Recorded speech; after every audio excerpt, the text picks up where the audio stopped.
Pinangunahan ni Pangulong Ferdinand R. Marcos Jr.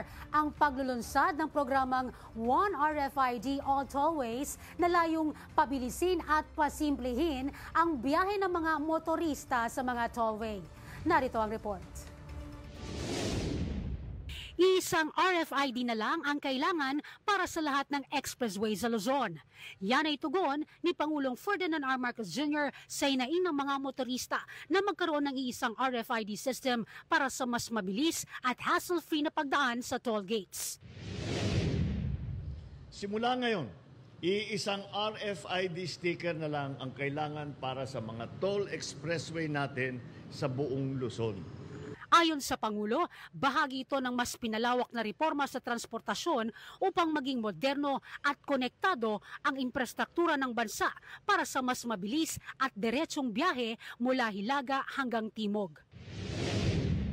Ginawa nating madali, abot kamay, hassle-free ang buong proseso. Pwede nang magparehistro online o walk-in. Ang reformang ito sa RFID system ay bahagi ng mas malawak nating layunin na gawing mas moderno, konektado at nakatuon sa pangangailangan ng bawat Pilipino ang ating infrastruktura. Maaring pumili ang mga motorista kung AutoSweep o EasyTrip ang gusto nilang gamitin para makadaan sa mga pangunahing expressway gaya ng NLEX, SLEX, Skyway, CALAX at TPLEX.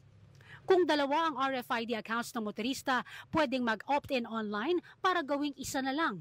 Ilalagay na sa loob ng windshield ang One RFID sticker para mabawasan ang delay sa barrier. Libre rin ito at optional. Maaari pa rin manatili sa kasalukuyang setup kung gusto mo. Nagpasalamat naman ang Pangulo sa San Miguel Corporation at Metro Pacific Group sa pakikipagtulungan sa proyekto. This is a true Filipino spirit. One of unity, bayanihan, and pakikipagkapwa. Sinimulan pa noong 2017 ang proyekto sa tulong ng ilang ehensya gaya ng DOTR, DPWH, LTO at iba pa. Ngayon ay tuluyan na itong naisakatuparan sa ilalim ng Administrasyong Marcos.